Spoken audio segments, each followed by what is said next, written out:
Es un misterio que ha atormentado a una comunidad durante décadas. La noche del 4 de octubre de 1967 se vio caer algo extraño en Shag Harbor, en Nova Scotia.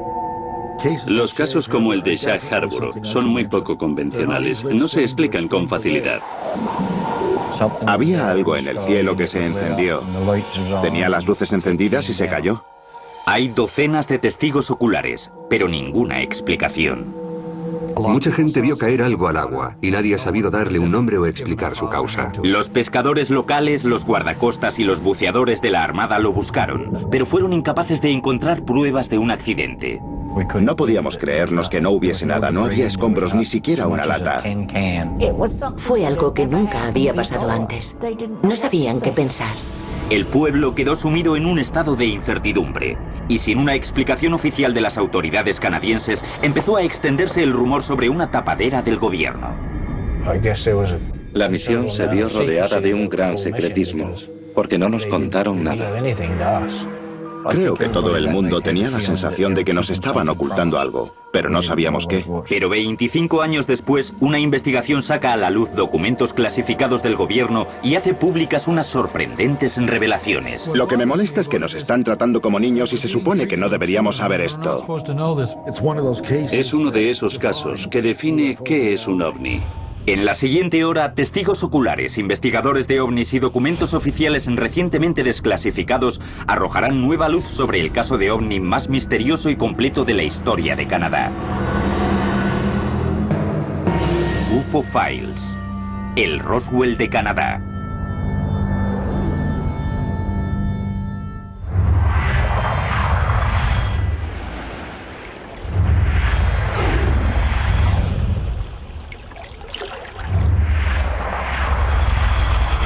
...4 de octubre de 1967.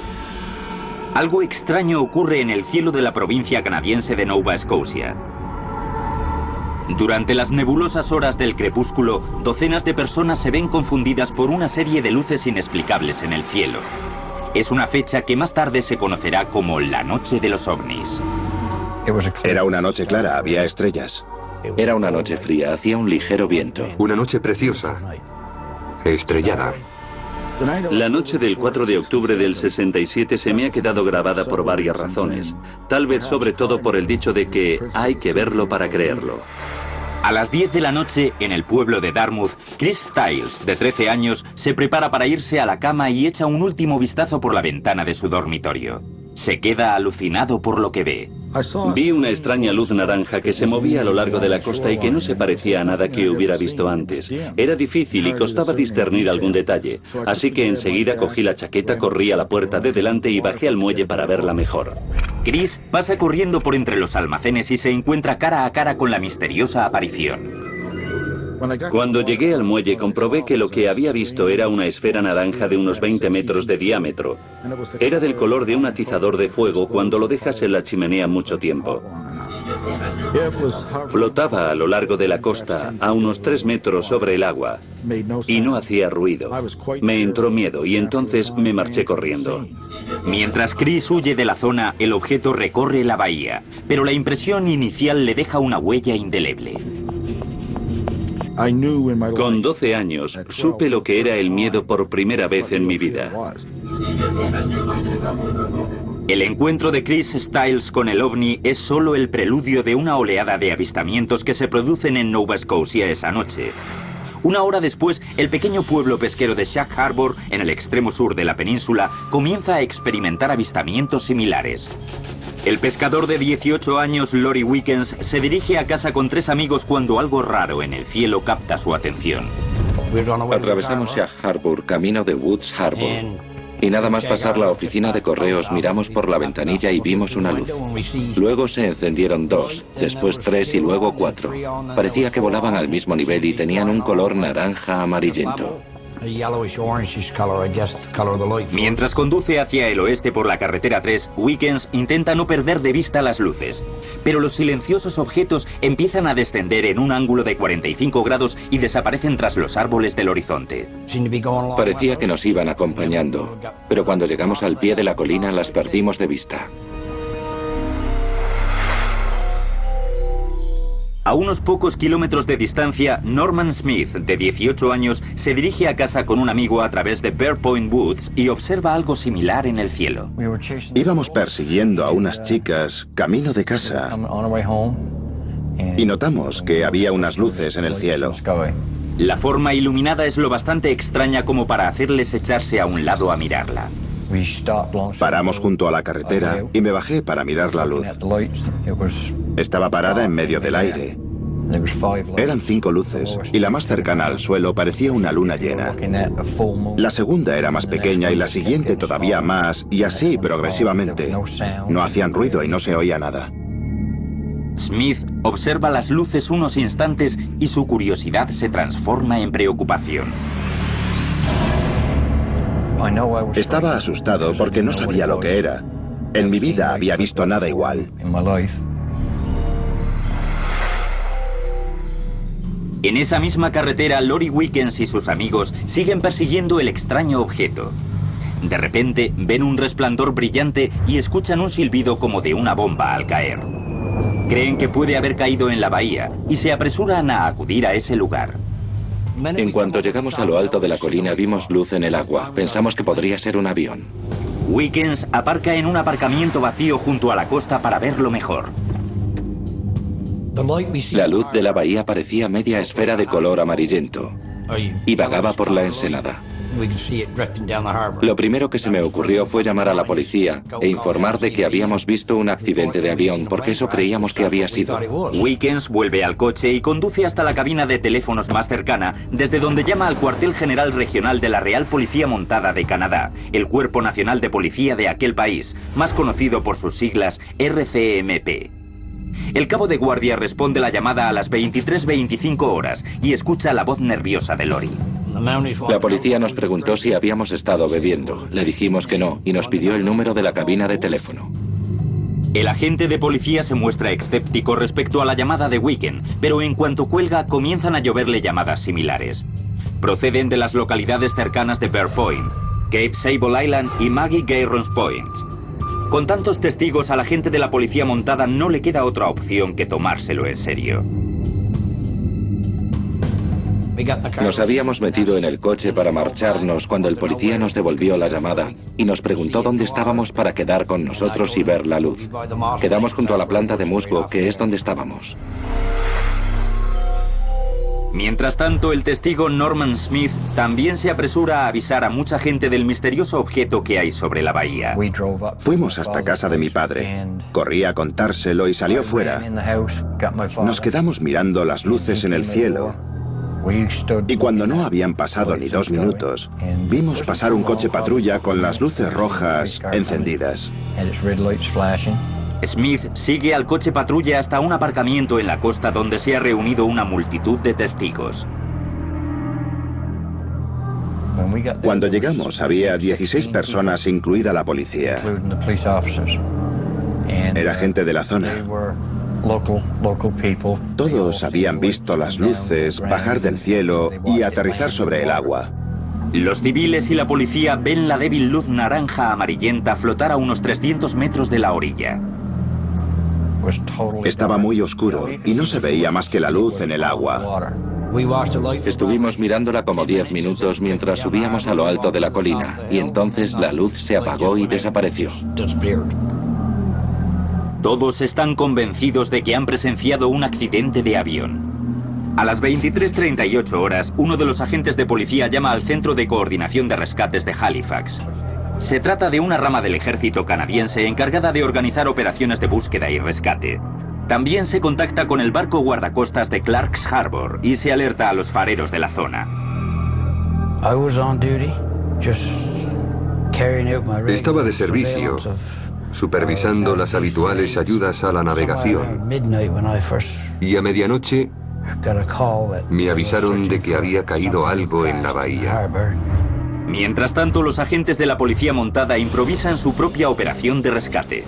Empiezan a contactar con pescadores locales para que manden barcos a la zona del impacto. Cuando corre la voz, los vecinos se ponen en marcha.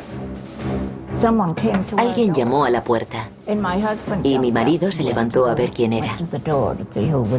Era un policía que le dijo que algo había caído en la bahía y que parecía que había sido un avión. Había un barco en el muelle y si se daba prisa, mi marido podía llegar a tiempo para cogerlo.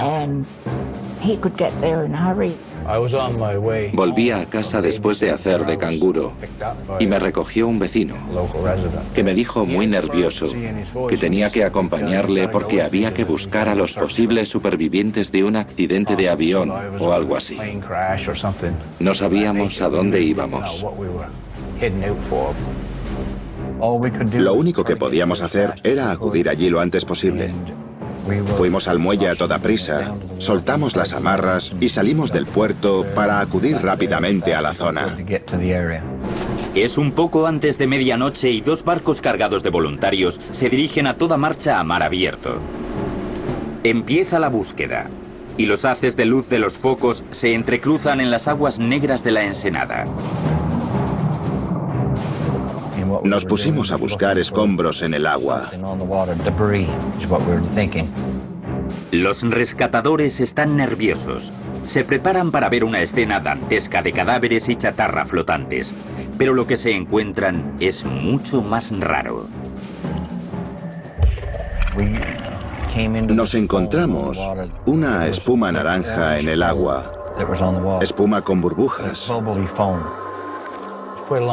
Había un rastro de espuma muy largo flotando en el agua y no sabíamos lo que era.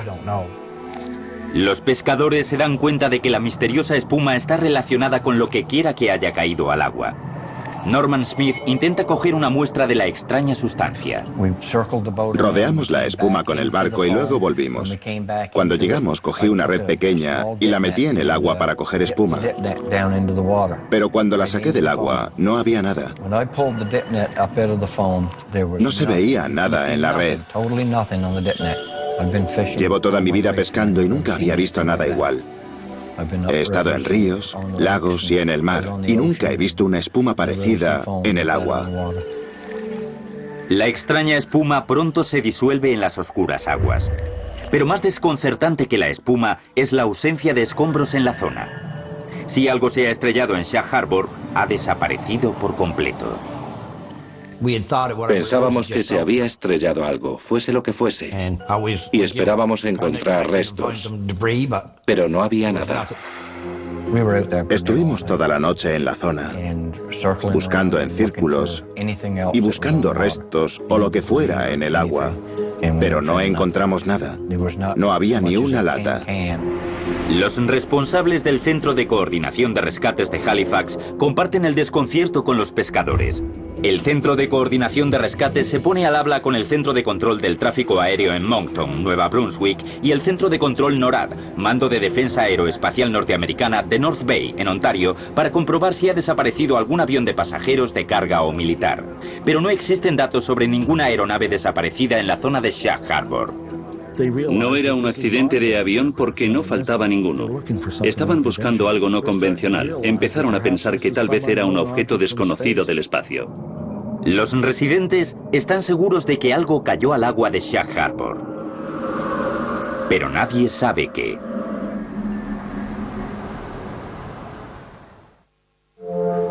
Shag Harbor es un pequeño pueblo pesquero en el extremo sudoeste de Nova Scotia. Es tan pequeño que en algunos mapas ni aparece. Pero todo cambió el 4 de octubre de 1967. Varios vecinos informan de lo que creen que ha sido un accidente de avión en la bahía. El avistamiento desencadena una cadena de sucesos que serán noticia de primera plana en todo el mundo. Horas después de los primeros avisos, pescadores locales, agentes de policía y guardacostas registran las aguas de la bahía durante toda la noche, pero no encuentran restos de nada. Cuando al día siguiente sale el sol, la comunidad está sumida en la incertidumbre y la aprensión. Creo que esa noche todo el mundo tenía la sensación de que nos estaban ocultando algo. El rumor de que no se han hallado restos corre rápidamente. Como las autoridades no proporcionan información, las especulaciones se extienden como la pólvora. Todo el mundo hablaba de ello, de si era un ovni.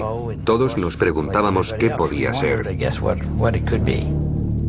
A la gente le entró miedo. Se preguntaba si ocurriría más veces, si se enredaría en sus redes, se estrellaría contra sus casas. Nadie sabía lo que pasaba y nadie nos daba respuestas. Por fin, el Centro de Coordinación de Rescates emite un comunicado en el que descarta la posibilidad de un accidente aéreo. A las 10:20 horas del 5 de octubre, el centro envía un telex con el sello de prioritario al cuartel general del ejército canadiense en Ottawa. El mensaje describe los avistamientos de los habitantes de Sag Harbor y los agentes de la policía montada. Se refiere como objeto oscuro a lo que se vio en la bahía. Y lo que es más importante, etiqueta al objeto como un ovni. Es curioso que fueran las autoridades que lo buscaban las primeras que emplearan el término ovni y no los testigos oculares. La tarde del 5 de octubre, el avistamiento ya se ha convertido en asunto militar.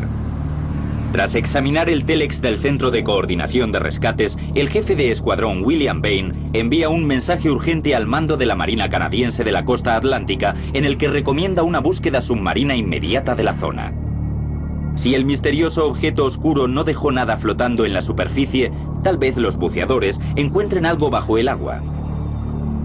El alto mando naval responde y envía un equipo de buceadores de la unidad de buceo de la Marina en Halifax. Llegan el 6 de octubre y comienzan a lanzarse desde la cubierta del guardacostas 101. En los pueblos pequeños como este circulaban montones de rumores. Y cuando apareció la Marina con buceadores, supimos que nos habían tomado en serio, porque mucha gente había visto lo que pasó en el cielo. Los buceadores delimitan una zona de bahía de unos 800 metros de ancho por 2,4 kilómetros de largo. Llegaron a la zona y empezaron a efectuar búsquedas en áreas cuadradas marcadas con una boya anclada al fondo. En Nueva Escocia la visibilidad bajo el agua es muy limitada porque hay mucho plancton. Se reduce a unos 6 metros como mucho. Fue una búsqueda con poca tecnología, con buceadores linterna en mano. No nos dejaban ni acercarnos a la zona. Podíamos ir hasta allí en barco, pero había que mantenerse alejados de donde buceaban. Mientras los buceadores rastrean las profundidades de la bahía, el pequeño pueblo pesquero se convierte en un objetivo mediático. El 7 de octubre llega un equipo de la televisión pública canadiense para grabar a los buceadores en acción. Estos son imágenes auténticas de ese reportaje. Los principales periódicos canadienses también publican los extraños sucesos. Entre los primeros en informar de la noticia se encuentra el periodista Ray McLeod del periódico Chronicle Herald de Halifax. Yo era uno de los reporteros de guardia esa noche en el Chronicle Herald. El editor me llamó y me dijo que habían avisado de que algo había caído en la bahía y mucha gente lo había visto, incluso la policía montada. El periódico quería averiguar qué se había estrellado. Pero cuando McLeod intenta descubrir lo que ha pasado, nadie le da una respuesta. Empecé a investigar los datos de la policía montada y el centro de rescate y no tenían ni idea de lo que era. No faltaba ningún avión. Nada había desaparecido de la pantalla de radar en esa zona. Estaban desconcertados. La falta de información que rodea el incidente despierta la curiosidad de McLeod, que inicia su propia investigación. Siempre que no se sabe algo, te pica la curiosidad. Te preguntas por qué nadie sabe nada. El ejército y todo el mundo decían que no tenían ni idea, que no habían encontrado nada. Entonces utilicé uno de mis contactos en el ejército para obtener un número de teléfono en Ottawa. La fuente de McLeod le remite al jefe de escuadrón William Bain, de la División de las Reales Fuerzas Aéreas Canadienses, que estudia los fenómenos ovni. La respuesta de Bain al incidente de Sag Harbor es sorprendente. Según había oído hasta ese momento, parecía uno de los pocos casos en los que existen datos concretos. Y esa fue la frase que ocupó los titulares del periódico. El 7 de octubre de 1967, el artículo de McLeod aparece en la portada del ultraconservador periódico Chronicle Herald. A McLeod le sorprende tanto como a todo el mundo. Cuando lo publicaron reaccioné diciendo, Dios mío, ¿qué he hecho? Nunca había esperado ver ese titular tan sensacionalista. Era un titular en letras rojas de 5 centímetros que parecía más del National Enquirer y sirvió para fomentar más rumores y especulaciones. La onda expansiva del artículo se hace sentir en toda la provincia canadiense y llega hasta Sag Harbor, donde continúa la búsqueda submarina. El 7 de octubre, el Alto Mando Naval envía 3 buceadores adicionales. A medida que continúa la búsqueda, los habitantes de Sag Harbor exigen respuestas, pero no reciben ninguna. Creo que toda la operación se vio rodeada de un gran secretismo. No nos contaron nada. Y hubo gente a la que le dijeron que no podía hablar del tema. Pensábamos que en unos días nos iban a decir que sí, que se trataba de un avión y que estaba en el fondo del mar, o que si encontraban cualquier otra cosa, nos dirían lo que era. Pero nadie nos dijo nada. El Alto Mando Naval dio por terminada la búsqueda submarina el 8 de octubre y anunció que tras días de rastreo de la bahía no se había obtenido ningún resultado. 5 días después de los avistamientos, los habitantes de Sag Harbor no están más cerca de saber lo que se estrelló en el agua la noche del 4 de octubre. Pero el final de la búsqueda submarina no es más que el principio de un caso de ovni que está a punto de dejarles todavía más perplejos.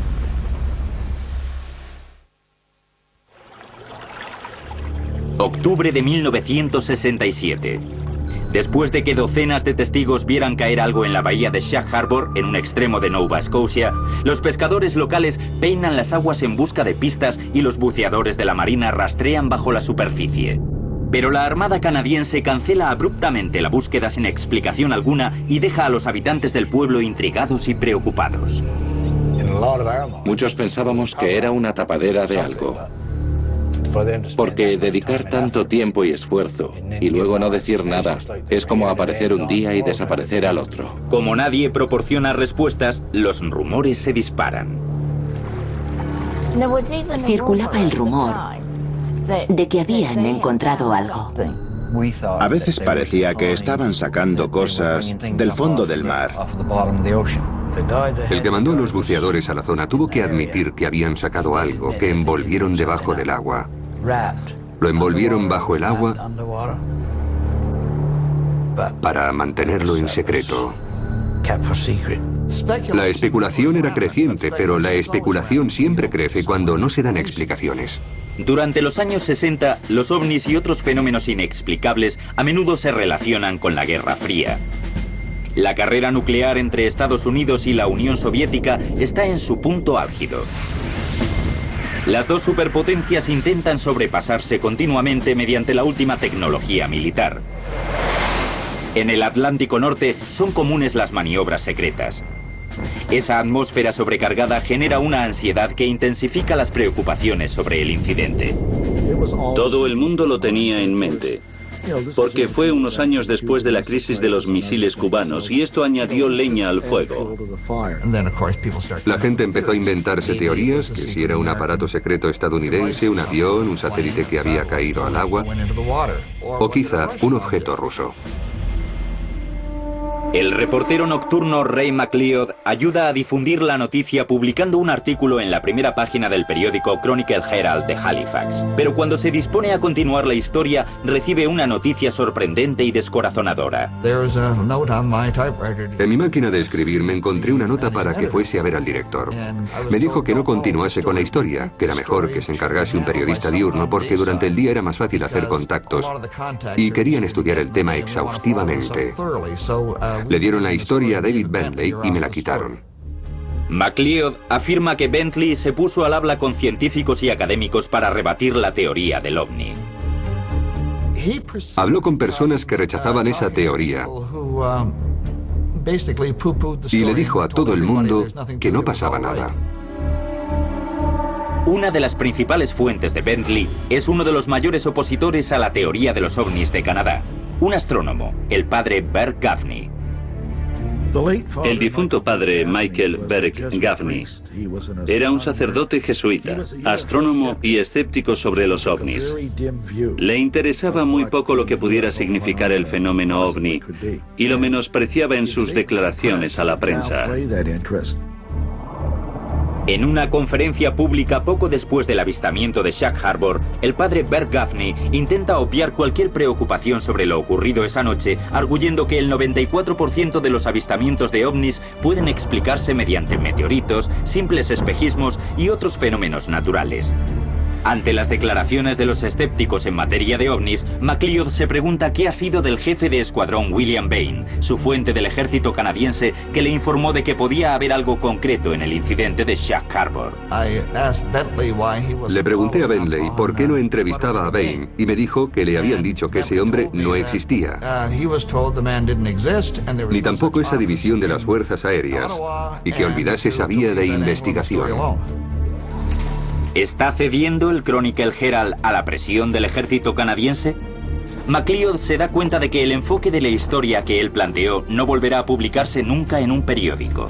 Me sentó muy mal no poder utilizar mi talento y mis contactos y mi creencia en que la gente tiene derecho a saber la verdad, para seguir investigando hasta descubrir algo. Un periodista se siente vacío cuando le dicen que tiene que hacer eso, pero a veces tiene que hacerlo. La noticia del avistamiento de Shag Harbor pronto cruza la frontera y llega a oídos del doctor Edward Condon, un prestigioso físico de la Universidad de Colorado. Condon y su equipo trabajan con un contrato de $500,000 de las Fuerzas Aéreas de Estados Unidos para ofrecer una valoración científica independiente del fenómeno ovni.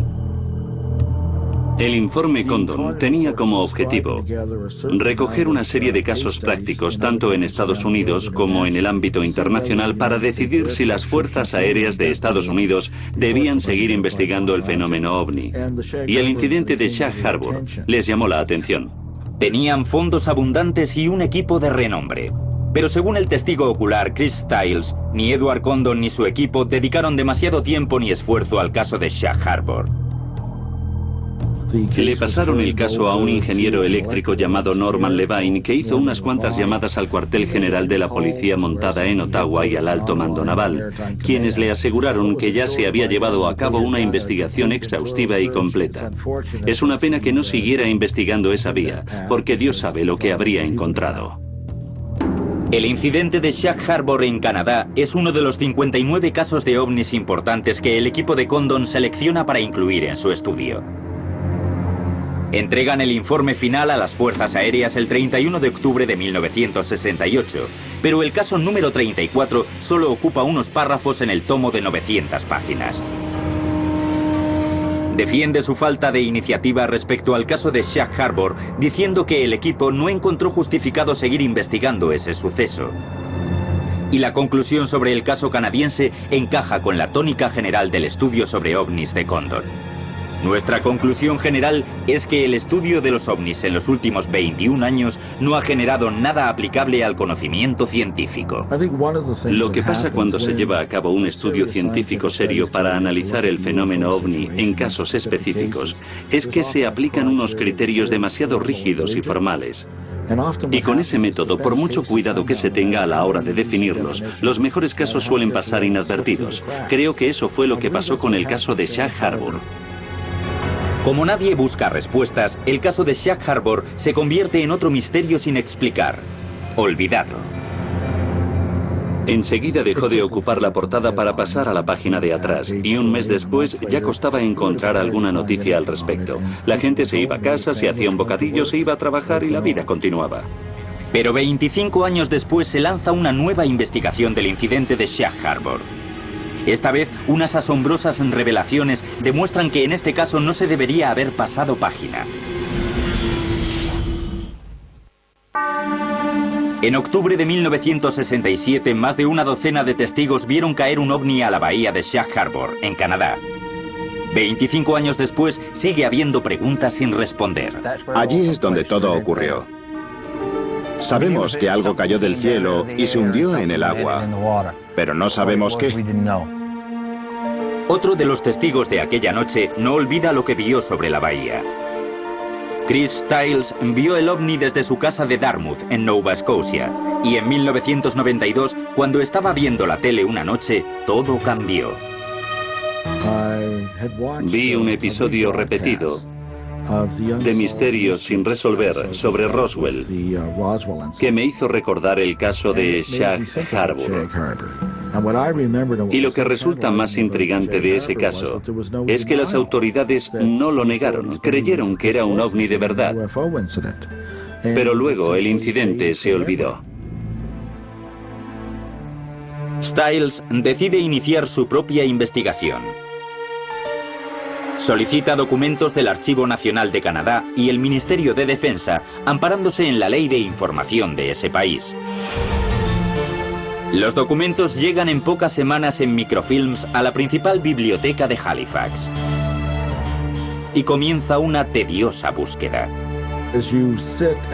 Cuando me senté a analizar un documento tras otro, me di cuenta de que la recopilación la habían hecho burócratas que no tiran nada.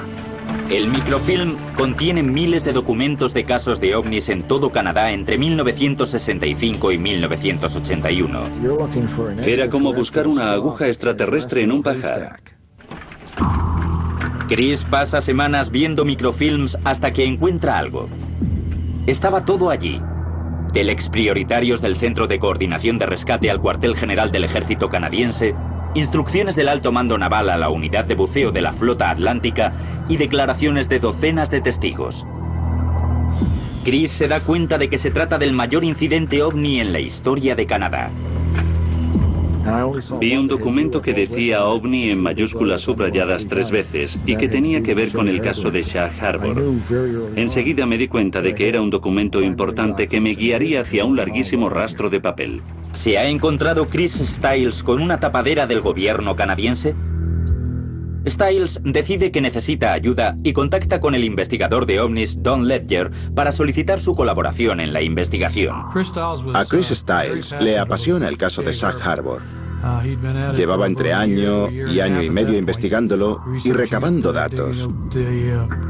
Su entusiasmo era contagioso y me convenció. El cuidadoso examen de los documentos desclasificados reconstruye vívidamente la cronología del suceso y logra que la noche del 4 de octubre de 1967 vuelva a cobrar vida. Me impresionó mucho el rastro de papel que había dejado el incidente y que lo revelaba prácticamente todo. Stiles opina que los documentos revelan que el ejército canadiense sabía más de lo que contaba. Lo que más me sorprendió fue la tranquilidad con la que los militares se enfrentaron a la posibilidad de la existencia de un objeto de origen extraterrestre. En cierto modo, implicaba un reconocimiento tácito del fenómeno. Stiles desempolva documentos que revelan que el avistamiento del 4 de octubre no se limitó a Shag Harbor. Esa noche se recibieron avisos de avistamientos en toda Nova Scotia. Entonces encuentra testimonios de una fuente inesperada, pero extremadamente fiables: los pilotos de las fuerzas aéreas.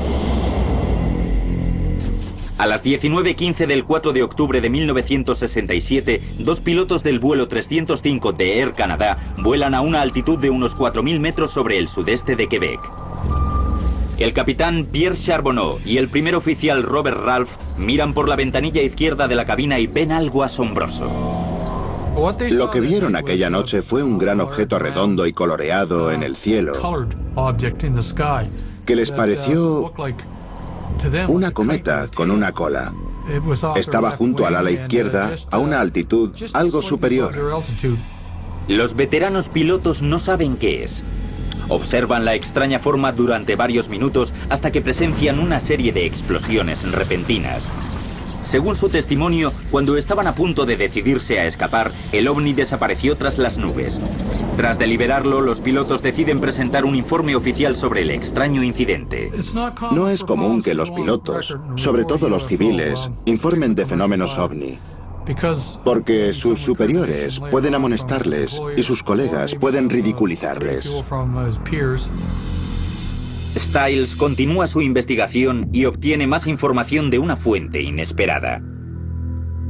En la Universidad de Santa María de Halifax encuentra un tesoro de expedientes X recopilados nada menos que por el escéptico en materia de ovnis que había negado el incidente de Shag Harbor ante la prensa, el padre Burke Gaffney. Un expediente X no es solo un archivo secreto, sino un documento no reconocido por la institución donde se origina. Fue genial encontrarlos allí porque en Ottawa no estaban archivados ni en el Archivo Nacional ni en el cuartel general de la Policía Montada. Los expedientes X de la Policía Montada, recogidos por Burke Gaffney, proporcionan detalles esclarecedores sobre la noche del 4 de octubre. Un informe incluye el testimonio de un capitán de barco llamado Leon Mercy. Era el capitán de un pesquero de arrastre con 18 tripulantes. Estaba frente a la costa de Sambro, en Nueva Escocia, y vio 4 ovnis a lo lejos formando un rectángulo. Cuando los vio, fue a comprobar el radar y los encontró reflejados. Pero el informe de Mercy contiene algo más desconcertante.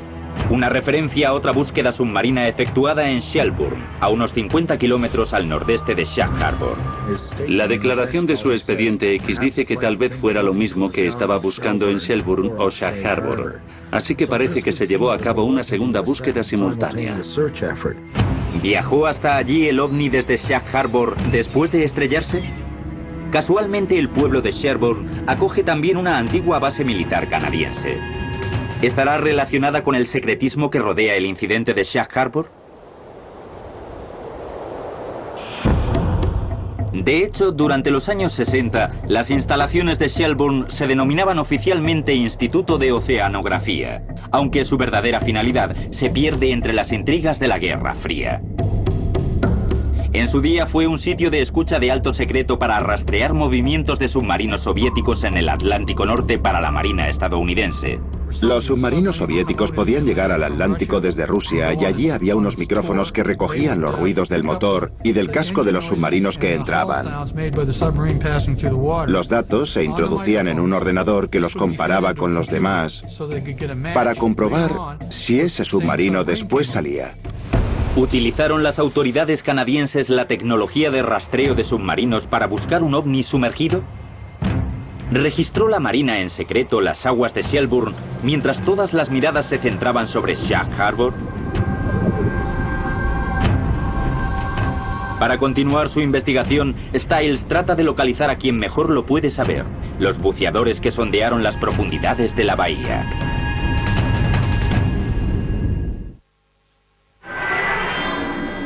El 4 de octubre de 1967, Chris Stiles fue uno de los muchos testigos que vieron algo raro en los cielos de Nova Scotia. Ahora está tratando de descubrir qué fue. Ha desvelado documentos oficiales del gobierno que indican que el ejército canadiense estaba involucrado en una intensa búsqueda de un ovni que aparentemente se había estrellado en Shag Harbor. Las autoridades canadienses afirmaron que no se encontró nada. Pero Stiles sospecha que los buceadores pueden tener la clave del misterio. Varios no quisieron hablar, pero unos pocos sí. Y contaron un relato muy interesante que iba mucho más allá de lo que aparecía en los recortes de periódico. 9 de abril de 1993. Uno de los buceadores accede a entrevistarse con Chris a cambio de que su identidad sea mantenida anónima. Stiles se queda conmocionado cuando el buceador le dice que sí encontraron algo bajo el agua, pero no en Shag Harbor. Me explicó que cuando los buceadores llegaron a Shag Harbor, ya sabían que el objeto no estaba allí. De hecho, se había depositado sobre el lecho marino a 40 kilómetros del lugar, en Government Point, cerca de la base de Shelburne. ¿Eludió el ovni su captura en Shag Harbor viajando bajo el agua por sus propios medios a lo largo de la costa de Nova Scotia? Si es cierto, significaría que el gobierno canadiense llevó a cabo una búsqueda secreta en Shelburne que se ocultó al público. Pero Stiles encuentra confusa la declaración del buceador. La historia de Shelburne me pareció perturbadora. Muchas de las cosas eran ciertas, teníamos documentos del gobierno, pero surgió el elemento de la caja negra que me pareció muy dudoso. Chris se pregunta si la búsqueda de Shag Harbor no era más que un elaborado reclamo para desviar la atención sobre la verdadera búsqueda de la que le hablaba el buceador. Cuando le pide más detalles, la historia del buceador se vuelve todavía más increíble. Cuando los buceadores llegaron a Shelburne, no solo encontraron un objeto, sino que también hallaron un segundo objeto que servía de apoyo al primero. Yo ya no sabía cómo tomarme el asunto. Sobrepasaba el incidente de Shag Harbor. El buceador informa a Stiles que una flotilla estadounidense y canadiense estuvo anclada sobre los dos objetivos de Shelburne y supervisó su actividad. Me dijo que cuando él y su compañero bajaron, le sorprendió ver que todavía había actividad, e incluso seres. Cuando bajaron al fondo, vieron a las criaturas de un objeto prestando ayuda al otro objeto. La historia del buceador canadiense no acaba aquí. Dice que la flotilla de la Armada observó a los dos ovnis durante 7 días. De repente, la operación se vio interrumpida porque un submarino ruso penetró en aguas territoriales canadienses. Y ante la disyuntiva, los buques se dispersaron para interceptar al submarino. Intentaron interceptar el submarino soviético cortándole el paso. Y cuando empezaron a maniobrar, los dos ovnis partieron en dirección al Golfo de Maine, emergieron a la superficie y se marcharon volando. ¿Existen testigos que corroboren la fantástica historia del buceador? ¿Vio alguien emerger los dos ovnis de las aguas de Shelburne? Tal vez. A las 10 en punto del 11 de octubre de 1967, exactamente una semana después del avistamiento de Shag Harbor, una familia de Lower Woods Harbor, a 50 kilómetros de Shelburne, volvió a ver luces misteriosas en el cielo. Se trata del avistamiento llamado de Logland Cameron. Justo una semana después, a la misma hora, vieron dos series de luces alejarse sobre la bahía de Shag Harbor y encaja como un guante con la historia del buceador. No se puede evitar fijarse en la sincronización. ¿Hemos de creer que una nave extraterrestre aterrizó en Shag Harbor como sugiere la historia del buceador? ¿O existe otra explicación? Puede que exista una pista para resolver esa pregunta si lo que cuenta un antiguo farero es verdad. El segundo día encontré un cilindro. Era algo distinto, que no había visto nunca. Tenía forma cilíndrica y unos 75 u 80 centímetros de largo y 35 o 40 centímetros de diámetro. Estaba parcialmente quemado. Tenía cables salidos y olía fatal.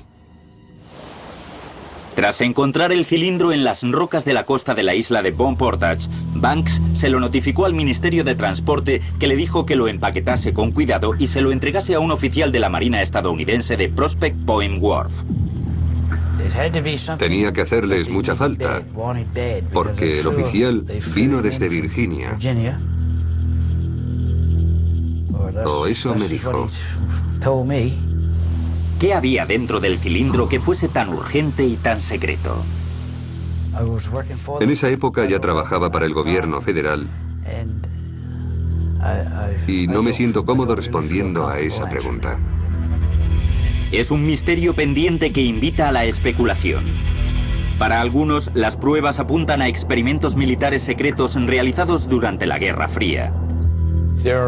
Mi teoría es que era un aparato experimental, uno de los primeros que fabricaron y que se les fue de las manos. Yo creo que era un aparato de vigilancia que se estrelló o lo estrellaron. Mi opinión es que era un avión militar estadounidense. Otros afirman que algo que puede funcionar sobre y bajo el agua solo puede ser extraterrestre. Incluso ahora que existen aviones invisibles, no hay ningún aparato que sea a la vez aerodinámico e hidrodinámico. ¿Qué era ese objeto? Es lo que todo el mundo quiere saber siempre. Sea lo que sea, lo que cayó en la bahía esa noche estaba controlado por una fuerza inteligente y era de naturaleza extraterrestre. No se sabe si los documentos militares se desclasificarán algún día por completo. Si es así, arrojarán luz sobre este extraño incidente y tal vez expliquen de una vez por todas lo que ocurrió en Shag Harbor el 4 de octubre de 1967. Hasta entonces, nos quedaremos sumidos entre el misterio, la especulación y los recuerdos cada vez más lejanos de quienes vieron algo raro estrellarse en el mar esa noche. Todavía hoy sigo fijándome en el cielo para ver si veo algo parecido a lo que vi desde hace más de 30 años. Lo único que me gustaría saber es lo que era.